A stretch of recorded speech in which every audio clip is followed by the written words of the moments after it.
Bismillahirrahmanirrahim. Assalamualaikum warahmatullahi wabarakatuh. Alhamdulillahirabbil alamin. Assalatu wassalamu ala asyrafil anbiya'i wal mursalin Sayyidina Muhammadin wa ala alihi wasahbihi ajmain amma ba'du. Kembali lagi di acara Irama Fuad, Indahnya Ramadan bersama Fakultas Usuluddin Adab dan Dakwah YAIN Manado yang hadir membersamai pemirsa di rumah di waktu menjelang berbuka puasa. Bersama saya, host pada sore hari ini, Andi Fikra Pratiwi Arifuddin. Telah bergabung bintang tamu istimewa kita, saya sapa Nur Evira Anggraini Bahrain, SPC MC, salah satu dosen pada Fakultas Usuluddin Adab dan Dakwah di program studi Psikologi Islam. Kepada bintang tamu, saya persilahkan. Terima kasih atas kesempatannya. Assalamualaikum warahmatullahi wabarakatuh. Ya, untuk tema Irama Fuad kali ini saya akan membawakan tentang kendalikan pikiran, kendalikan perasaan, hindari stres. Baik, jadi kita sudah sering sekali mendengar mengenai kata stres. Jadi dalam kehidupan sehari-hari kita sering sekali mendengar apa itu stres dan mungkin ada orang yang mengeluh dia mengalami stres. Dan tidak menutup kemungkinan bahwa setiap individu pernah mengalami stres. Jadi stres itu merupakan hal yang sering kita dengar, bukan hal yang asing lagi ya. Stres sendiri itu apa sih? Jadi stres merupakan reaksi seseorang baik secara fisik maupun psikis apabila terjadi perubahan dari lingkungan yang mengharuskan seseorang tersebut menyesuaikan diri. Jadi fokusnya adalah apakah seseorang tersebut dapat atau tidak dapat menyesuaikan diri. Nah, ketika seseorang dapat menyesuaikan diri, maka dia dapat terhindar dari stres atau stres yang dialaminya itu dapat segera hilang.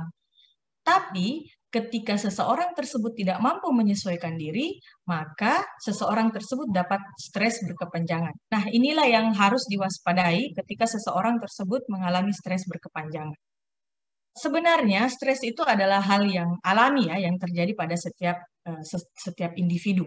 Jadi, tapi yang perlu kita waspadai ketika stres tersebut berkepanjangan.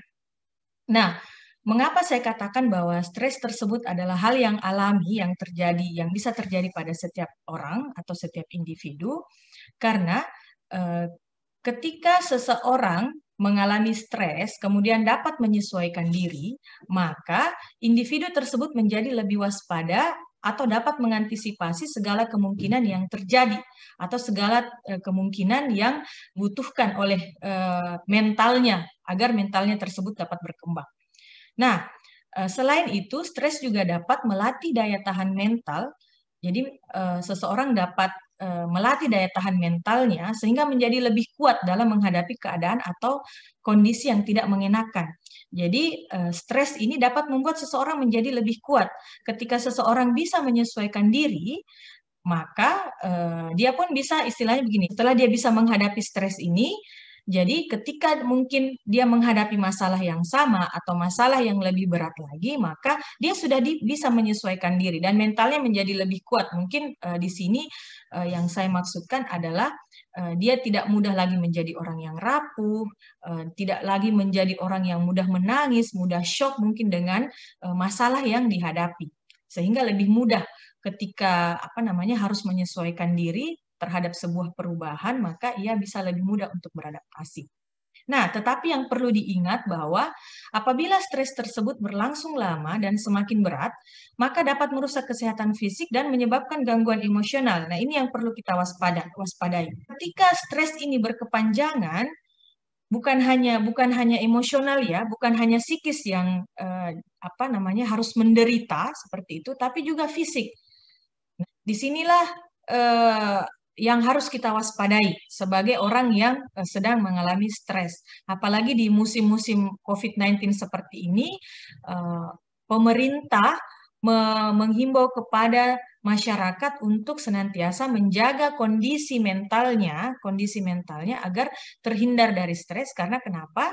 Ketika kondisi kesehatan fisik menurun, maka otomatis hal tersebut akan berpengaruh ya. Jangan sampai virus itu dapat menular dengan segera ke tubuh orang tersebut dan mengakibatkan tubuhnya menjadi tidak sehat seperti itu. Makanya sangat berdampak stres apa yang dirasakan itu terhadap fisik ketika seseorang tersebut tidak mampu menyesuaikan diri. Nah, dari yang saya bahas, jadi kita bisa membagi stres itu ke dalam dua hal. Jadi stres positif dengan stres negatif. Nah, apa sih stres positif itu? Stres positif itu ketika kegagalan yang dialami memacu seseorang untuk berusaha dengan lebih baik. Jadi dia dia bisa berusaha lebih baik atau memotivasi dirinya untuk maju. Jadi mungkin ketika ada pekerjaan yang baru seseorang ini hadapi dan orang ini diminta untuk segera beradaptasi terhadap pekerjaan tersebut, ketika dia mampu mengelola stresnya, maka stres ini bisa menjadi daya dorong untuk dia bekerja lebih baik atau menampilkan pekerjaan dengan lebih baik. Nah, kemudian apalagi manfaatnya ketika seseorang mengalami stres positif. Jadi stres juga dapat mendorong seseorang untuk meningkatkan kemampuan diri melalui tingkat stres yang dihadapi tersebut. Jadi ketika ia sudah terbiasa dengan sebuah perubahan, maka ia tidak mudah kaget dengan perubahan yang mungkin akan dialami di kemudian hari. Jadi tidak gampang mungkin tidak gampang down atau tidak gampang pusing atau galau atau rapuh ketika ada masalah yang harus dia hadapi atau ada perubahan yang harus ia hadapi tersebut. Nah, sebaliknya, ketika seseorang menghadapi stres negatif, nah ini yang harus diwaspadai, ketika seseorang menghadapi stres negatif, kemudian stresnya tersebut berkepanjangan, nah, apa yang seseorang bisa hadapi? Nah, ketika ia mengalami stres negatif, maka gangguan kesehatan jasmaninya itu otomatis juga akan terganggu ya. Mungkin bisa jadi seseorang itu mengalami jantung berdebar, sakit kepala, sakit perut, eksim, dan beberapa penyakit lainnya. Nah, kemudian ketika seseorang menghadapi stres negatif, maka orang tersebut sulit untuk memusatkan pikiran. Karena apa? Karena fokusnya pikirannya itu hanya pada beban yang ada di kepalanya saja. Nah, ketika seseorang sulit memusatkan pikiran, otomatis jadi sering kayak istilahnya dia tidak dapat bekerja semaksimal mungkin karena di kepalanya hanya beban masalah saja yang ia pikirkan. Nah, kemudian selanjutnya apa sih efek lagi dari stres negatif? Jadi selain gangguan kesehatan, otomatis psikisnya juga akan terganggu ya, mentalnya juga akan terganggu. Jadi mungkin seseorang tersebut bisa menjadi lebih pelupa dari biasanya, kemudian sukar atau banyak tidur, tidak berselera makan atau makannya jadi berlebihan dari biasanya, kemudian gampang cemas, kemudian dapat menarik diri dari lingkungan atau mungkin sedikit-sedikit tersinggung ketika ada orang yang berbicara kepada orang yang sedang stres negatif tersebut, sedikit-sedikit ya tersinggung, marah, seperti itu. Jadi ada 4 sumber stres. Yang pertama itu tension. Nah, tension ini merupakan suatu keadaan di mana kita mengalami tegang atau tekanan mental. Contoh anak remaja, pada remaja ketika menghadapi ujian, kemudian mempunyai hutang, jadi tegang ya, jadi tegang. Apalagi kalau misalnya utangnya sulit untuk dibayar, seperti itu. Kemudian yang kedua, frustasi. Frustasi merupakan seseorang mengalami kekecewaan karena ambisi atau cita-citanya terhambat oleh sesuatu atau di saat seseorang mengalami kegagalan untuk menggapai cita-citanya tersebut. Nah, misalnya saja mungkin gagal dalam sekolah, gagal dalam rumah tangga, atau misalnya mungkin para petani gagal dalam panen, seperti itu. Jadi frustasi ya, karena ambisi atau keinginan yang dia inginkan itu tidak sejalan dengan kenyataan yang harus dia hadapi, atau bisa jadi gagal seperti itu. Kemudian yang ketiga, konflik. Jadi konflik merupakan rasa ketegangan, kecemasan yang disebabkan sukar menentukan dua pilihan atau lebih. Jadi ketika seseorang dihadapkan pada dua pilihan dan ini membuat seseorang tersebut bingung, Misalnya mungkin ya apakah dua pilihan ini sama-sama baiknya atau sama-sama buruknya seperti itu. Jadi bingung untuk memilih yang mana yang terbaik yang harus dilakukan. Misalnya saja mungkin suami istri yang sudah tidak rukun, suaminya atau istrinya bingung kira-kira apakah harus bercerai atau tidak ya, apakah harus melanjutkan pernikahan ini atau tidak. Kalau misalnya melanjutkan pernikahan, maka suami istri ini mungkin dapat saling menyakiti, saling berkata kasar, sebagainya dan sebagainya. Namun ketika dia bercerai, maka anaknya bisa menjadi korban. Jadi ada dua pilihan yang sama-sama tidak mengenakan seperti itu. Jadi bingung, yang mana yang harus dilakukan, yang mana yang harus dipilih agar pilihan tersebut terbaik untuk diri seseorang tersebut. Kemudian yang keempat, krisis. Jadi krisis di sini adalah kejadian mendadak, sementara upaya untuk mengatasi kejadian ini, perubahan ini, itu di luar kemampuan individu tersebut. Ya contohnya mungkin bencana alam ya. Bencana alam kan datang secara tiba-tiba, tanpa orang harus mempersiapkan diri, tiba-tiba saja misalnya terjadi gempa, terjadi banjir. Jadi tidak ada persiapan untuk tidak ada persiapan untuk menerima perubahan atau kejadian yang mendadak ini. Jadi misalnya saja mungkin kematian dari orang yang kita cintai atau orang yang kita sayangi tiba-tiba seperti itu kematiannya.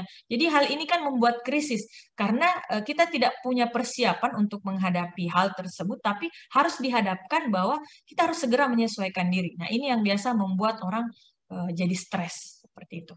Apakah bisa seseorang itu menghindarkan diri dari stres? Jawaban saya adalah bisa. Jadi tergantung masing-masing individu apakah ingin berusaha terhindar dari stres atau tidak. Jadi di sini butuh usaha setiap orang ya untuk menghindarkan dirinya dari stres. Jadi kalau orang tersebut tidak berusaha untuk menghindarkan dirinya dari stres, maka otomatis dia akan mengalami stres berkepanjangan. Tapi kalau misalnya orang tersebut memiliki keinginan untuk lepas dari stres, lepas dari masalah yang ia hadapi, maka dia bisa terhindar dari stres tersebut atau stres itu hilang.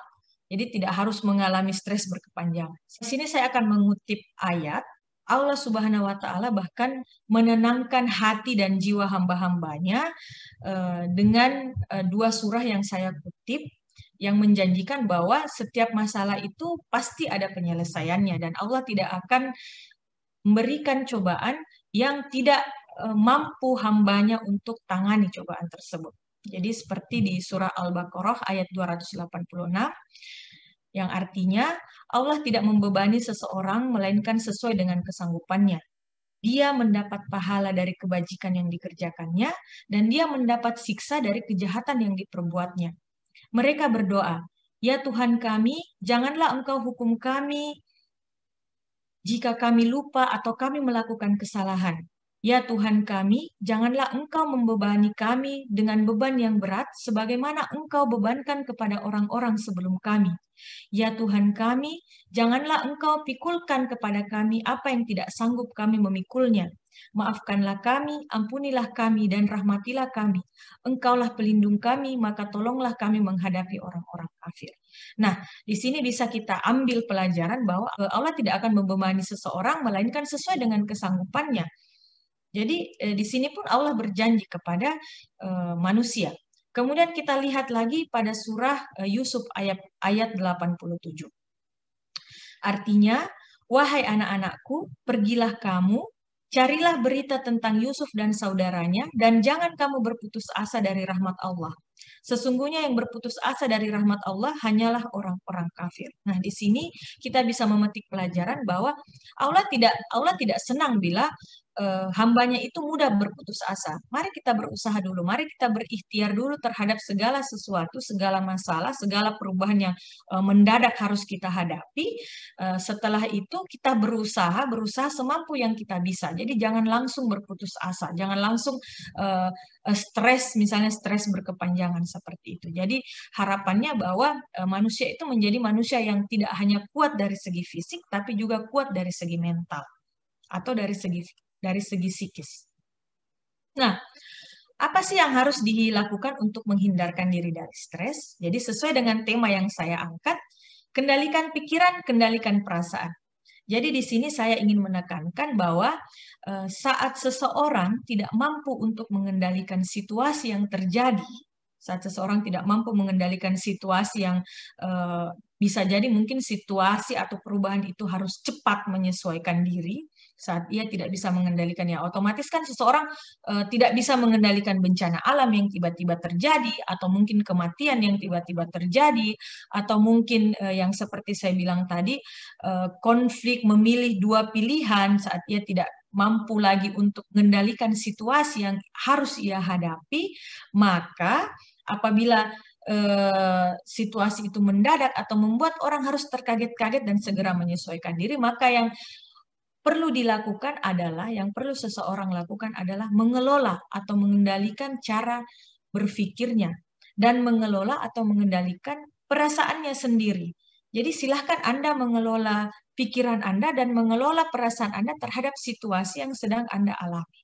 Seperti itu. Jadi kalau Anda memiliki mungkin tekanan, beban yang mungkin Anda sendiri tidak sanggup untuk menangani situasi tersebut, untuk bisa situasinya diubah menjadi lebih baik seperti itu, ya silahkan Anda kendalikan pikiran dan kendalikan perasaan yang Anda miliki. Dan itulah solusi yang terbaik yang bisa Anda lakukan ketika Anda tidak bisa mengendalikan situasi. Apalagi di bulan yang penuh hikmah ini, yaitu bulan Ramadan, di mana umat Islam diminta untuk mengendalikan hawa nafsu. Jadi bulan Ramadan ini bisa juga sekalian menjadikan seseorang untuk belajar bagaimana sih caranya mengendalikan pikiran dan perasaan sehingga tidak selalu merasa terbebani oleh masalah kehidupan. Jadi silahkan belajar, tidak hanya belajar untuk mengendalikan hawa nafsu saja, tapi belajar untuk mengendalikan cara berpikir agar lebih positif, kemudian perasaan agar lebih positif seperti itu. Karena ketika pikiran dan perasaan terbiasa untuk dididik berpikir negatif, maka waspadalah terhadap stres berkepanjangan yang mungkin bisa merusak mental dan fisik dan psikis Anda. Ya, mungkin demikian yang dapat saya sampaikan. Semoga dapat memberikan pengingat diri, menjadi pengingat diri bukan hanya bagi Anda, tapi bagi diri saya sendiri. Terima kasih. Assalamualaikum warahmatullahi wabarakatuh. Masya Allah, tabarakallah ya, apa yang telah disampaikan oleh bintang tamu kita pada sore hari ini. Nah, Bu Evira, saya butuh sedikit saran ya, atas tadi apa yang telah disampaikan, materinya sangat menarik. Kendala yang kita hadapi di perantauan adalah ketika mudik itu dilarang.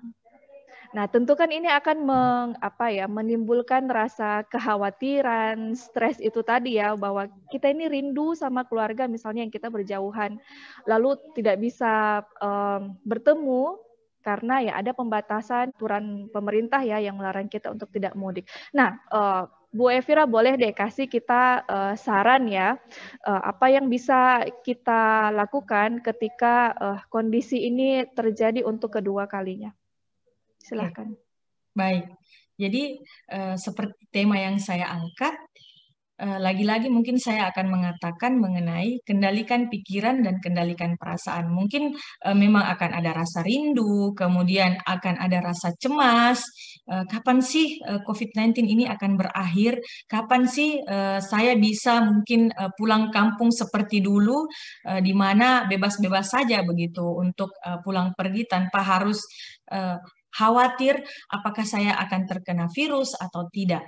Jadi kembali lagi bahwa silahkan Anda mengendalikan pikiran, kendalikan perasaan. Mungkin kita bisa berpikir bahwa oh iya, mungkin orang tua kita yang jauh di sana baik-baik saja. Kita mungkin bisa tetap kita bisa tetap menjaga komunikasi, apalagi sekarang kan komunikasinya sudah canggih, bisa melalui video call, bisa macam-macam komunikasi yang bisa kita lakukan. Jadi jalan satu-satunya ketika kita tidak bisa mengendalikan situasi, kita tidak bisa mengendalikan COVID-19 ini apakah akan menyerang kita atau tidak, kapan berhenti atau mungkin akan semakin panjang, tapi kita berharap semoga virus ini segera berlalu ya, apalagi sekarang sudah ada vaksin. Nah, jalan satu-satunya adalah silahkan kendalikan pikiran, kendalikan perasaan untuk senantiasa berpikir positif dan hindarkan perasaan dan pikiran itu terhadap hal-hal yang negatif, pikiran-pikiran yang negatif. Karena ketika Anda mengalami stres, maka yang rugi adalah diri sendiri. Yang rugi adalah kita sendiri, di mana mana mungkin psikis kita menjadi menurun, kita sering lupa, kita sering mungkin emosional, gampang tersinggung, apa segala macam, kemudian berpengaruh lagi ke fisik. Nah, fisik mungkin jadinya gampang sakit, sedikit-sedikit sakit, seperti itu. Jadi, sekali lagi saya katakan, silahkan bukan hanya mengendalikan hawa nafsu saja, tapi silahkan Anda mengendalikan pikiran dan kendalikan perasaan agar terhindar dari stres. Terima kasih atas ilmunya Bu Evira ya, sudah berbagi di program acara Irama Fuad pada sore hari ini. Pemirsa Irama Fuad yang berbahagia, sampailah kita di penghujung acara Irama Fuad. Mohon maaf jika terdapat kesalahan. Insya Allah kita bertemu lagi pada esok hari menjelang waktu berbuka puasa. Sebagai bentuk support Anda kepada kami, jangan lupa subscribe, like, share, komen, dan aktifkan lonceng notifikasinya di YouTube channel Fakultas Usuluddin Adab dan Dakwah IAIN Manado. Saya Andi Fikra Pratiwi Arifuddin, host Irama Fuad pada sore hari ini, dan seluruh tim yang bertugas mengucapkan banyak terima kasih. Billahi taufiq wal hidayah. Wassalamualaikum warahmatullahi wabarakatuh.